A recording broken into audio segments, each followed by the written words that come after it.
You're listening to Alabama Tradition with Ryan Fowler and Martin Houston on Tide 100.9 in Tuscaloosa. O'Reilly! You need parts? O'Reilly Auto Parts has parts. Need them fast? We've got fast. No matter what you need, we have thousands of professional parts people doing their part to make sure you have it. Product availability. Just one part that makes O'Reilly stand apart. The professional parts people. O'Reilly Auto Parts. Champion. 27 SEC titles. 131 first-team All-Americans. 70 postseason appearances. 39 postseason victories. This is Alabama football. And this is Alabama Tradition with Martin Houston and Ryan Fowler on Tide 100.9 and streaming on the Tide 100.9 app.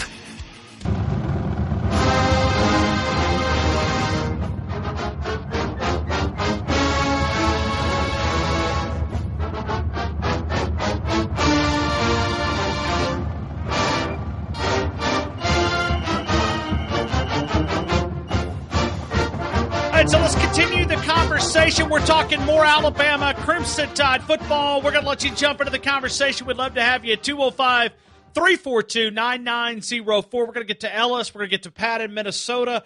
Martin Houston is still coaching his son. And by the way, Simeon's had a great couple of games here at Northridge High School. Matter of fact, he's celebrating a birthday today. So get on there and wish Mr. Simeon. I've watched that young man grow up. Martin and I have been affiliated together for, I guess, 16, 17 years, 15, 16, 17 years, watching him grow up. And now he's a great running back. And Martin Houston's coaching over at Northridge along with John Copeland and Coach Vickery. So we got Nick Saban coming up in just a couple of minutes. We'll try to work our way into that. But right now, let's go to Ellis in Michigan State. Big Michigan State fan. I hope all is well. It's not well, Ryan. Well, dadgummit. We're not getting to play football, and y'all are. So are you mad about this? The SEC getting a better half of everybody. Are you mad about this? Yes, I'm very mad about it. As you should be. SEC getting their way again. Well, but do you remember that butt whipping we gave on you guys in Dallas out there? Yes. I mean, we spanked them Spartans. I mean, we just, they never even showed up.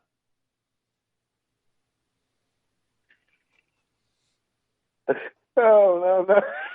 No, they didn't show up. My friend Rico Beard that does radio, you've heard me say Rico. And Rico Suave. I knew that was coming.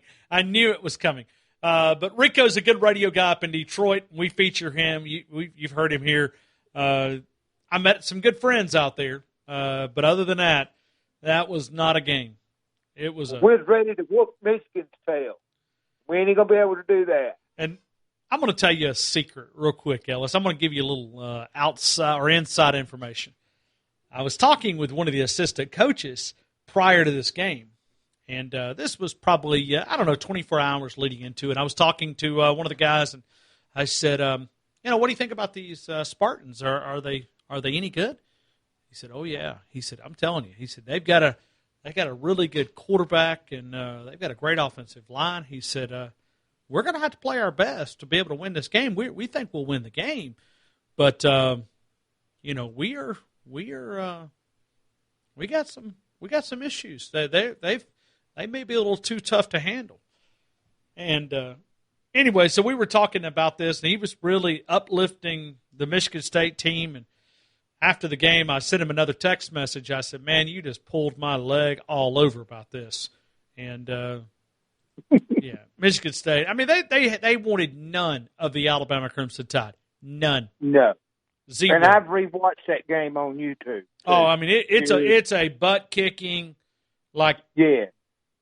And Alabama could have hung a half 100 on those guys if they'd have wanted to, and they almost did.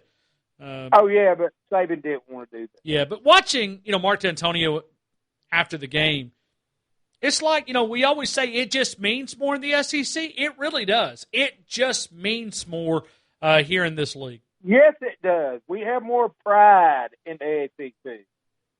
Well, back up a couple of minutes when you look at it. The best players are here. This is where they go to. It's where they want to go because think about this.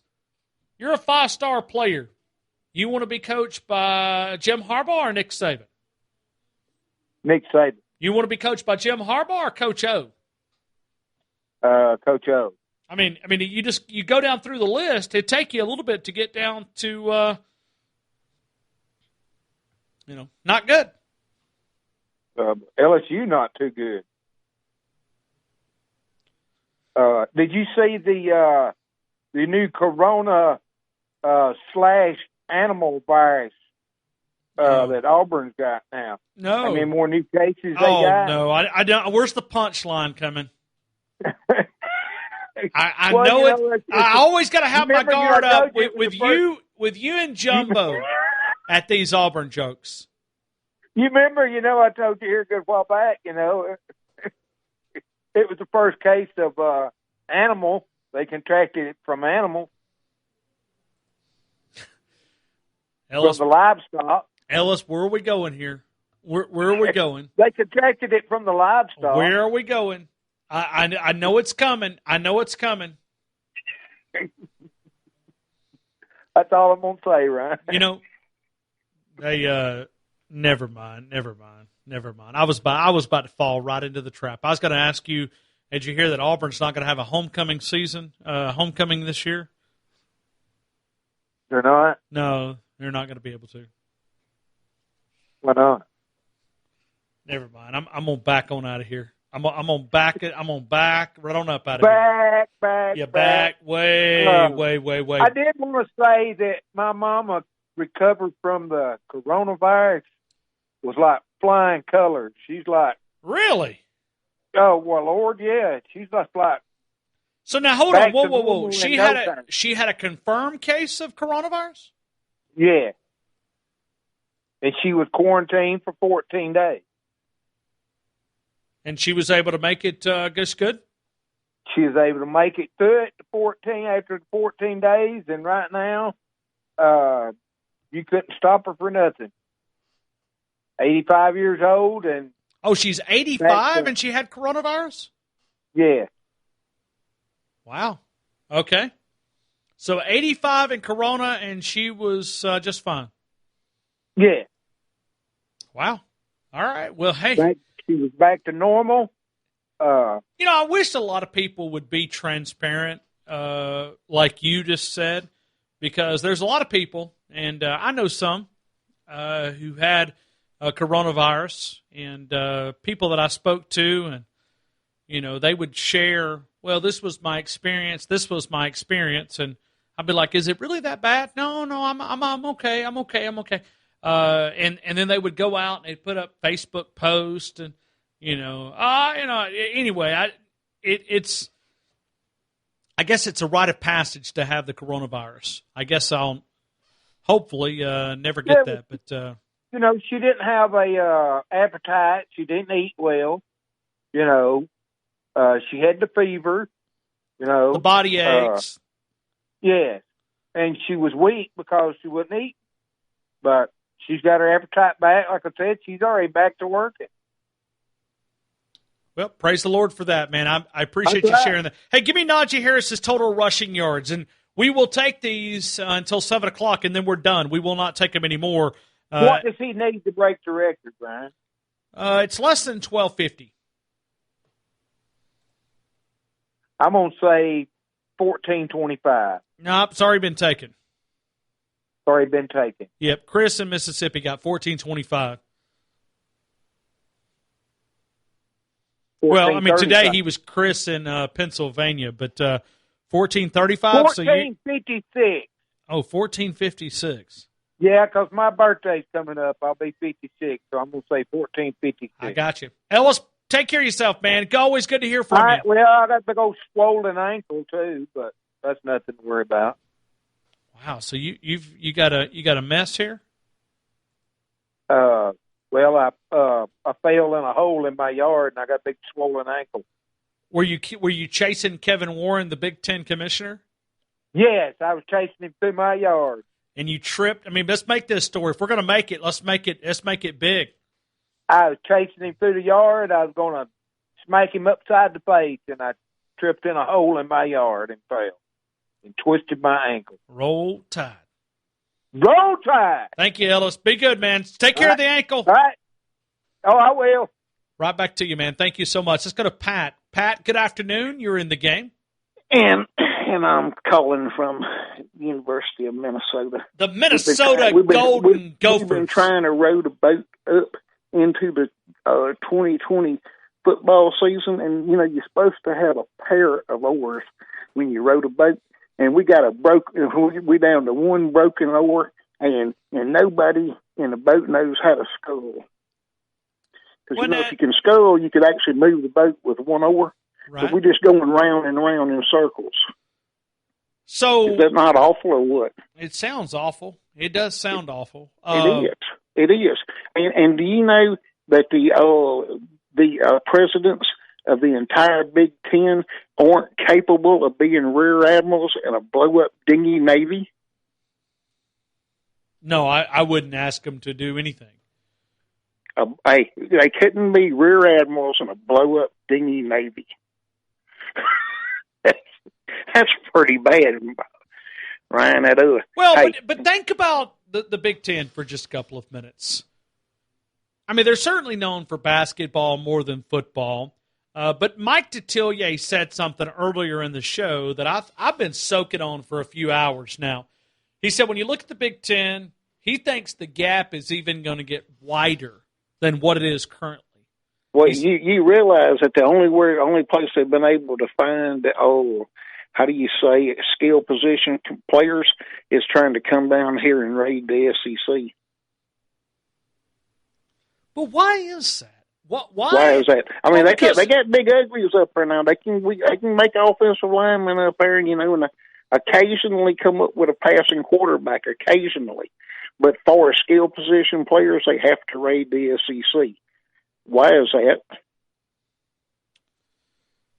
I mean, obviously, there's not enough talent up there. I mean, you look at the state. Maybe it goes back to the thing why Jimmy the Greek was fired, and we won't get into that. But you can get my drift. But it's very possible. But Najee Harris. Can we talk about Najee Harris now? Yes, we can. Najee Harris. So now we'll go back to Pat in Tuscaloosa. 158 yards, and he wins the Heisman Trophy going away. All right. So Pat is 1,650 yards. 658 yards, and he wins. Oh, it 658. 658. Yes, and he wins it going running away. Pat, that's don't you know how many yards? Hey, that's still less than about 140 yards per game. Oh, only 140 on 13 games, and us winning it all. Only 140 yards per game. Yeah, that's it. That's all you'd have to make. I love Alabama fans. I absolutely love Alabama fans. You don't think he's capable of running for 140 yards? It's not that I don't think he's capable of it. I just don't know if he's going to get that many chances. He doesn't need that many chances if he breaks at least one long run per game, and then he can have short ones.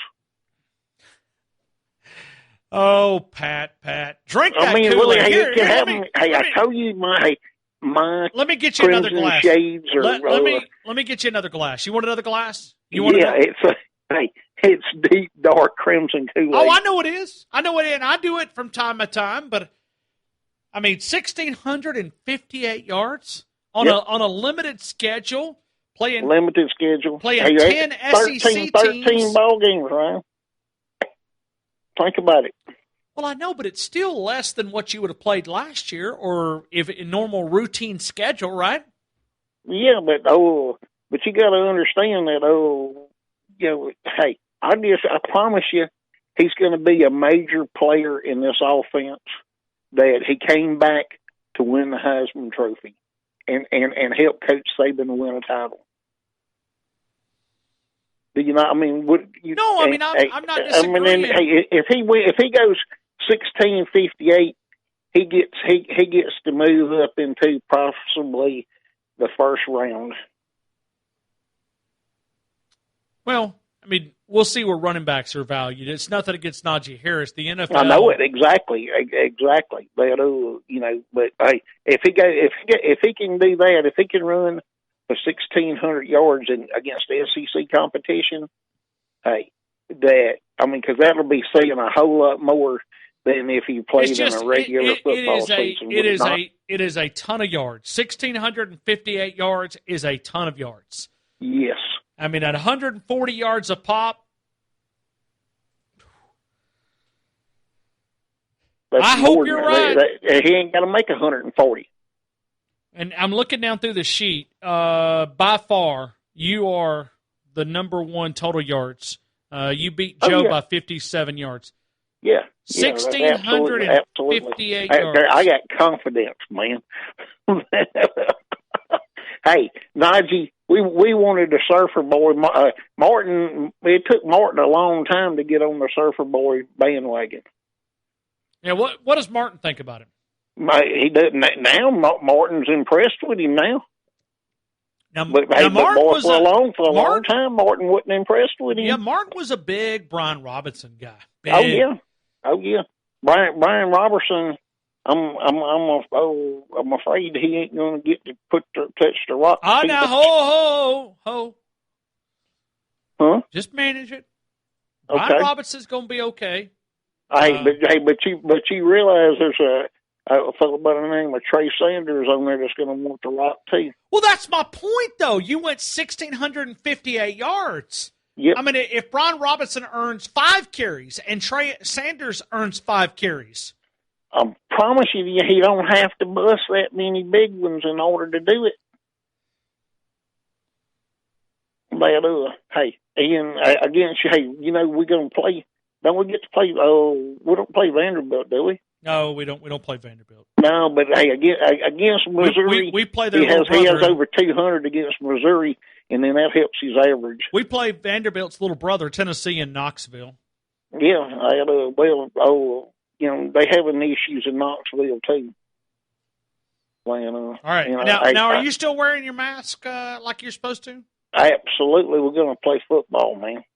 But look, man, it's hard. Now, hold on.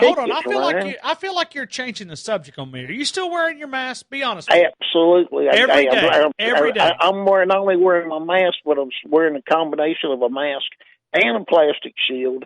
And I have that Lysol wipes. I use Pamper baby wipes because they're bigger. They're almost a full foot square. You wear Pampers what?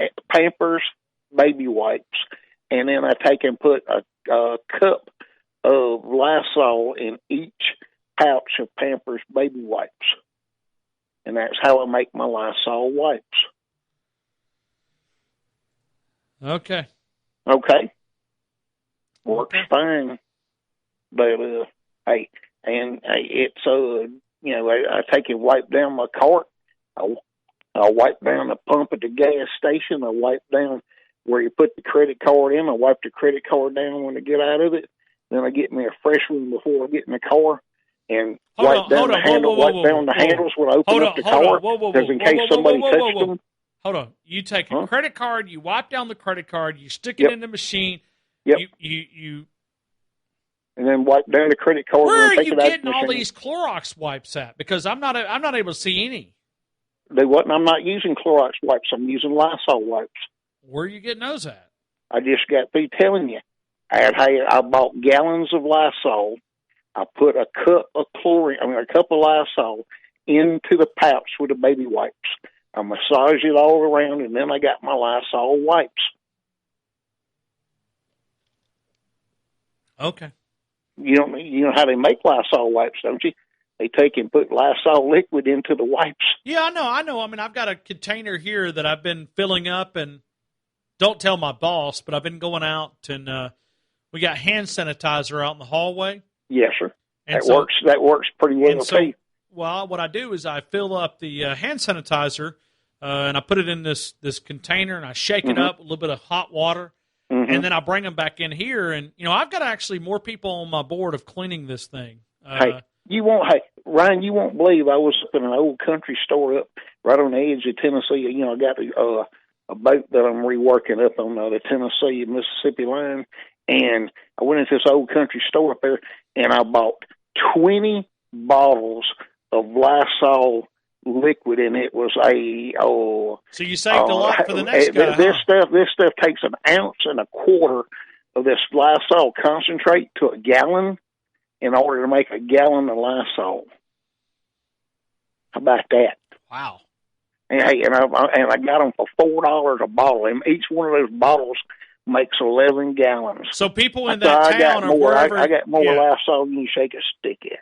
Well, it sounds like it. Hey, Bryant, do you need any Lysol? Pat's got the entire town, sounds like. Yep. Hey, Pat, where were you in March, man? Have you been hoarding all this Lysol? That's what he's been explaining. Dude, I can't believe that, man. I don't know how many times I went to the Targets on Veterans Memorial Parkway and didn't see any Lysol. Now I know where it all went.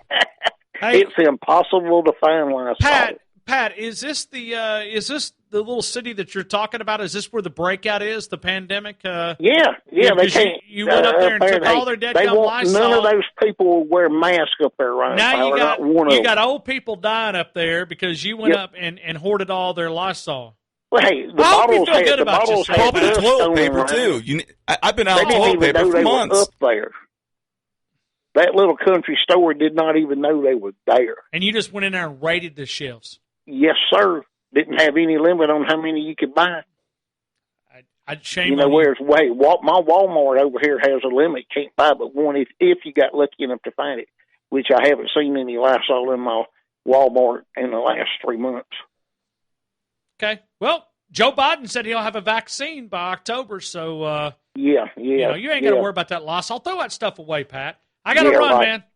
Hey, all right. Hey, y'all have a blessed day up there. And look, and that broken oar, man, just going round and round and round. He can't row the boat. All right. Hey, you did a great job today. Good, great show, Ryan. Way to go. Y'all have a blessed day. All right. Bye-bye. Hey, thank you, Pat. We appreciate that. We're going to come back. We got Brett in Mobile. We'll take more calls if you want to jump in. Alabama fans, anybody want to top Pat? 1,658 yards for Najee Harris. We've got lines available right now, 205-342-9904, 205-342-9904, right here on the game. T-Town Tide 100.9, the home of Alabama Crimson Tide Sports. Get 15% off a set of Brake Mess Select, Select Pro, or Import Direct brake pads and 2 rotors now at O'Reilly Auto Parts. O'Reilly Auto Parts. Tide 100.9 WTID-FM. The station in Tuscaloosa for ESPN Radio. Your home for Alabama sports. Tide 100.9 and streaming on the Tide 100.9 app. O'Reilly. You need parts? O'Reilly Auto Parts has parts. Need them fast? We've got fast. No matter what you need, we have thousands of professional parts people doing their part to make sure you have it. Product availability. Just one part that makes O'Reilly stand apart. The professional parts people. O'Reilly Auto Parts.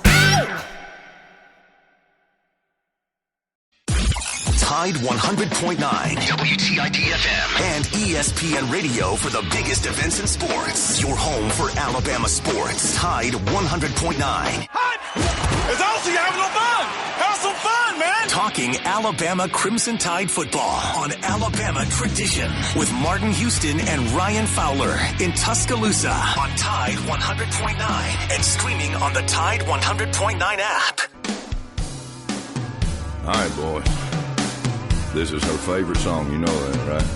So we play it good and loud. She might get up and dance again. Oh, she put her beard down. Here she comes, here she comes. Left, left, Left, right, left. Hustlers shooting 8-ball, throwing darts. All right, so we're going to get some of this Nick Saban audio coming up in a couple of minutes. We continue the conversation. If you want to get in, we got 30 minutes left, and we are live until 7 o'clock. We'll get the Nick Saban audio. Let's go to Brett in Mobile, who is a big Rutger fan. Brett, good afternoon. You're in the game. Hey, Ryan. How are you doing, sir? I'm good. What can you tell me about the Rutgers team? We almost beat Coach Bryant in 1980. You remember that, right? Oh, absolutely. I was 2 years old. It was really, they had a really good running back, did they not? Yeah. In the Meadowlands. Yeah, I don't remember what his name was, but like Longfellow or something like that. Yeah. Yeah, he was. Yeah. I mean, but we almost beat him. He ran it hard between the tackles. I mean, he would. Right. He just put his nose up in the middle of the defensive line. Mm-hmm. And EJ Jr. tried to tackle him on the outside, just couldn't run him down. Yeah. We gave him a test. We gave him a test. Well, we've been playing we have this. That. We've been playing this Big Ten thing today because could you imagine doing radio up there in Columbus, Ohio, or up in East Lansing? Suicidal. I mean, could you imagine the fans, though? I mean, Brett, think about it. If you're a Rutger fan, if there's any left, or Nebraska, that's a passionate fan base. Could you imagine Nebraska fans today? Because they're watching high school football. No. They're watching high school football. They're watching small college football pull it off. The NFL starts this weekend, and they're not able to do – well, better yet than that, Cincinnati in the same state as the Buckeyes, and they're not able to pull it off. Really? Cincinnati's playing. Iowa State is playing. That's right. Yeah, Iowa State's playing, but Iowa is not. Oh, that's right. That's right. I forgot about it. Oh, I thought, well, it doesn't matter. I'm still thinking why Ohio State hadn't just jumped off a cliff, the entire team, because, I mean, they had a legitimate shot. Yes, they did. And they really did. They have a good team. They have a great team, a very good a national. I mean, for the rest of them, they're fighting for a bowl game, right? But for Ohio State, they had a national title chance ripped out of their arms. Ripped out of their arms. I can't fathom what those players are thinking right now. At all. I mean, that they busted their butt. And see, that's the part that we overlook so often. But, Brett, these guys busted their butt for 9 months in the off-season conditioning program to have it ripped out of their arms. That's who got done wrong. Is as much as we love fans, and I love fans, and you're a fan, and I'm a fan, and but that's the players who got this ripped out of their arms. Yes. The players did more than anything, and it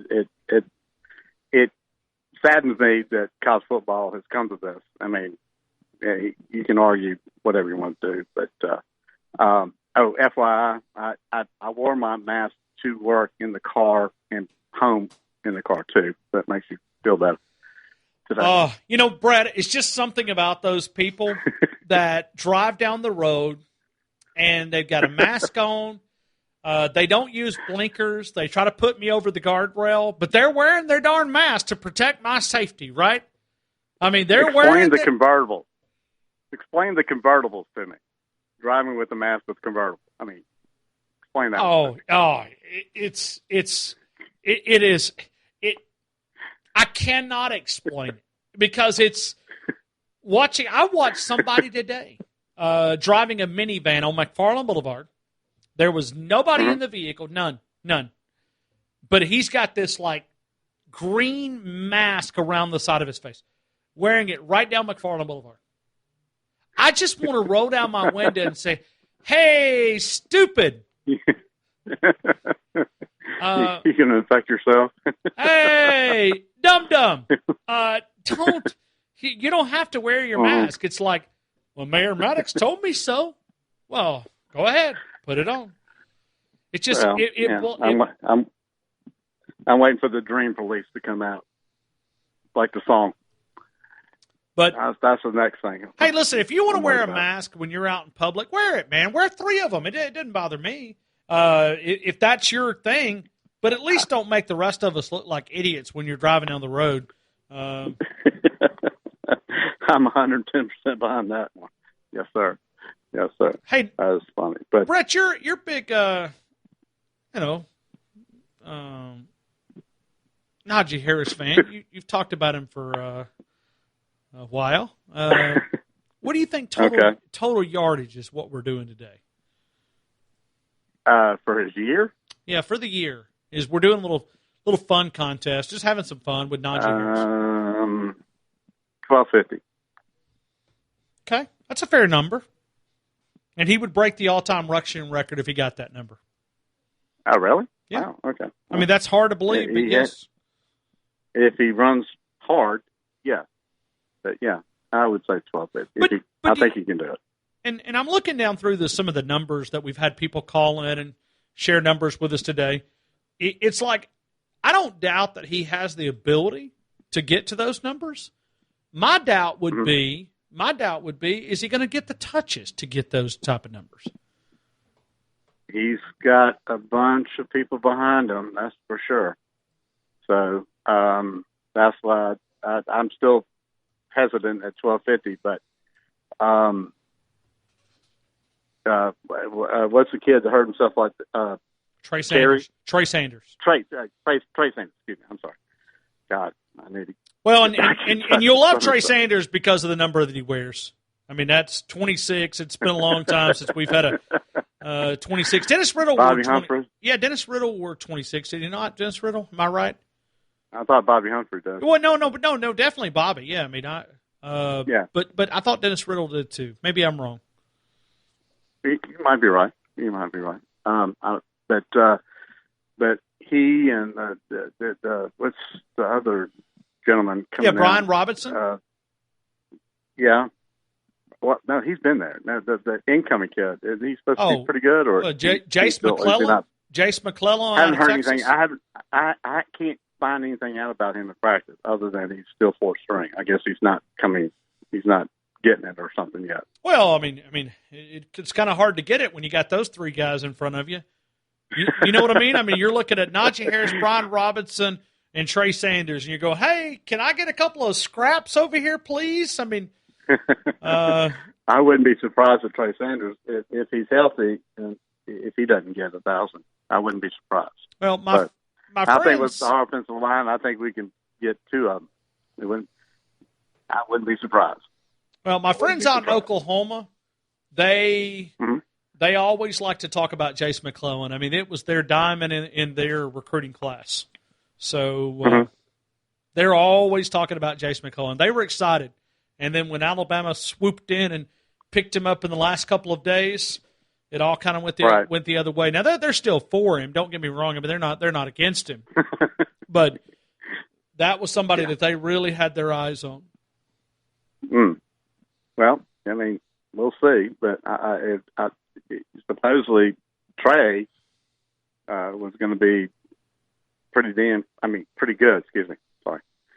Pretty good last year until he hurt himself. So, I mean, with those 2, if he's healthy, I think with the offensive line, I wouldn't be surprised if we had 2 guys with 2,000 yards plus. I wouldn't be surprised at all. Hey, Brett, I think we can do it. It's always good to talk to you, man. Hey, yes, sir. Thank you. Good to talk to you. Roll Tide. Our big Rutgers guy down in Mobile. Brett's a faithful listener. We appreciate him down in Mobile. Thank you, Brett, for being a part of our show. Let's go to Mike in Birmingham. Mike, good afternoon. You're in the game. Hey, Ryan, man. Great to be on, man. Where have you been, man? Man, working 6 days a week, man.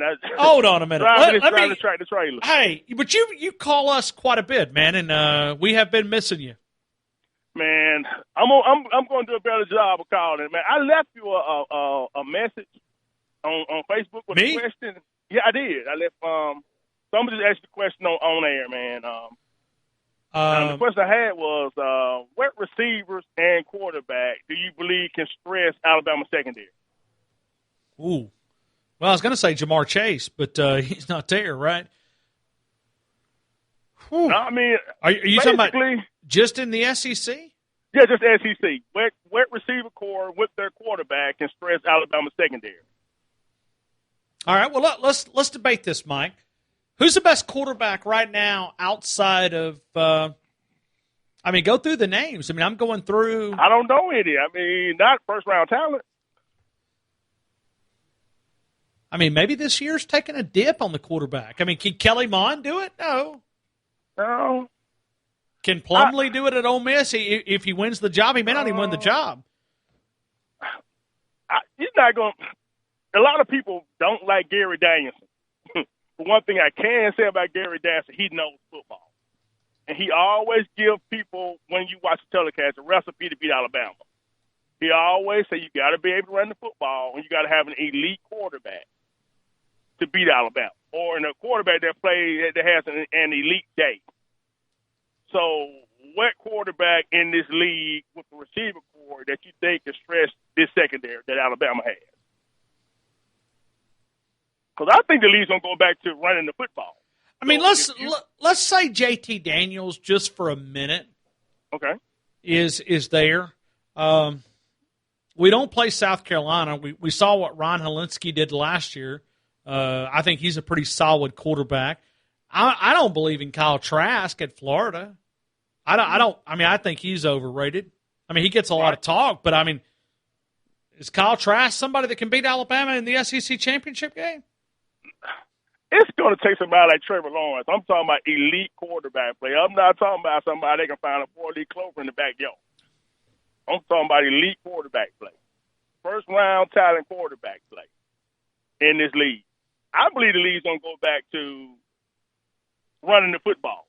So if a team most teams right now has a quarterback that's in a developmental stage. So I think a lot of teams are basically going to go back to running the football. So it's going to go back to the old days. You're going to have to be built to stop the run. And we are. We are built to stop the run. We're built to plug the middle. They say Alabama's going to go 9-1. Where's the loss at? I mean, I don't see the. Well, who's going to beat us? I was hoping you could tell me. Who take LSU for an example. Okay. Let's go back 3 weeks ago. I thought LSU would be a lot better football team. Man, they got problems down in Baton Rouge. They got some major issues, not just off the field, but you can see it opting out. They're not going to be the team, and I think that's really, if you go back to Chase, that's probably one of the reasons why he said, "Hey, my stock's never going to be higher than it is currently. I'm out." There's internal issues. Well, there is with LSU. It's not a guy seeing greener pasture in the NFL. There are some internal locker room issues by guys walking away from that program, and I don't think you or I, Joe Blow fan, would know what those issues are. But I believe there's a cancer in that locker room that's making guys leave. Well, Mike, do you think that, we had some people on from Baton Rouge last week. We had Brody Miller who broke the story. Do you really think players are leaving because Coach O went on Fox News and complimented the president, said he was doing a good job around the COVID vaccine, or not the COVID vaccine, but I mean, you buy that? I don't think there's leadership. I don't think it has anything to do with whatever the president had to say on Fox News. I think it was issues. Well, no, it was Coach O. I mean, it was issues before that. You know what I'm saying? I think there were issues last year. But I think they just had exceptional talent. Well, winning covers it up, man. I mean, when it really gets exposed and when you start losing. Right. And some of the players probably saw there was going to be some losing this year. And so they abandoned the ship. They jumped off the Titanic. It's kind of hard to blame them. Yeah. I don't see a team in the SEC that's built. I got another question for you, Ryan. We remember Auburn had a stellar defense last year, right? Yeah, pretty respectable. The defense that Georgia puts on the field this year, is it light years better than the defense that Auburn had last year? You think? I'm comparing the Mac what Mac Jones did against Auburn last year. That's why I'm asking you that question. And it's Kirby Smart is a great defensive coordinator on first and second down. On third downs when he's always had issues. Yeah. I mean, that's why we called him third in the Kirby. I mean, because it was never failed. We got to the point, and there it would go. Do you think Georgia has a defense that would shut this Alabama offense down? Do I think Georgia has a defense that could Alabama's offense down? Georgia's got a really good defense. They've got a really good defense. But you're going to wear out a defense because you're not going to have anything established on that offense. Yeah. I mean, we've went through that. I mean, we couldn't, we've had great defenses around here. Right. And you got to have both. And you don't have to be great at both, but you at least got to be able to keep your defense off the field. I mean, look at the championship game against Clemson in 2016. We defended 100 plays, and we had probably the greatest defense in college football history. Right. I agree with you. I mean, Clemson would fumble the ball or time would run out, and time never ran out. So it was just too many plays that our defense was on the field, and we wore it out. And I'm just looking at this Alabama-Georgia game. I feel like if Alabama get past Georgia, I don't see anybody beat. Well, I mean, who is and we're going to do this. I've already written the notes out for one day, is I want to ask who's going to be the hardest opponent that Alabama plays. What I think the hardest opponent Alabama going to play is COVID-19. Well, I mean, that's a great point. I think that's the hardest opponent because there are guys that you were probably counting on that maybe can't play because maybe they can't have a coach. I don't think it's going to be a team that's going to be a challenge for them if they come out and play their, which is kind of hard for a team to play their A game every week. But I think the hardest opponent is themselves. I think that's the hardest opponent. And I know a lot of people made comments about the Unity Walk. I think the Unity Walk will pull them closer together as a team. And I think that will have them in a position to have a better season because they did that Unity Walk. It's a perspective. Haven't really given it that much thought on that end, but I can relate a little bit, Ryan, because I played on a high school where we were racially divided on the line, where some of the Caucasian players kind of hung with the Caucasian players, and some of the black players hung with the black players, and we went on the away games. Some of the black players on one bus, and the Caucasian players on another bus. It wasn't like people more or less sort of kind of flocked to people that looked like them. So I mean, we do it in our society. Look at it now. Yeah. That's why I think that Unity Walk was so important, man, to pull that team together, man, to where nothing. I don't think outside influences will attack that team because they're together. It's going to be hard for outside influence. Like it'll shock me. You got an Alabama player that will protest, that will outwardly go out and protest because they're together as a team and they focus on one mindset, one mission. Well, is there anything that Nick Saban said, hey, this is when we're going to do it, and if anybody wants to talk, I mean, there was a lot of players that stood up and said, hey, this is it. This is all we're going to do. This is your chance right here. You want to talk? You're on the national stage. You're at the Alabama Crimson Tide. Get it, say what you need to say, and let's move on. And that, to me, that spells a championship. I mean, division is the main thing that can derail a championship. And I got to run, Mike, because I'm up against this wall, man. Sounds good, man. I'll do better by calling in, man. Thanks a lot, Ryan. Hey, it's good to hear your voice, man. Thank you, Mike. Bye-bye, man. Mike up in Birmingham will continue with more of the game. Tide 100.9, the home of Alabama Crimson Tide Sports. A good supply of sunshine this afternoon. Tuscaloosa's high at 91. For tonight, fair with the low at 68. Tomorrow, partly to mostly sunny, the high 92. Thursday morning sunshine, the chance of a few scattered afternoon showers, the high at 89. I'm James Spann on the ABC 3340 Weather Center on Tide 100.9. Tide 100.9, WTID-FM, and ESPN Radio, bringing you all things sports in T-Town. You're listening to Tide 100.9 and streaming on the Tide 100.9 app. The host of the game, Ryan Fowler, and the host of the Martin Houston Show, Martin Houston, have combined to offer a show filled with in-depth analysis of Alabama football and more. Alabama Tradition broadcasts live on Tide 100.9 every Tuesday from 6 to 7 p.m. and is available live and on playback on numerous affiliates around the Southeast. Check out alabamatradition.com for a list of affiliates, as well as other great content.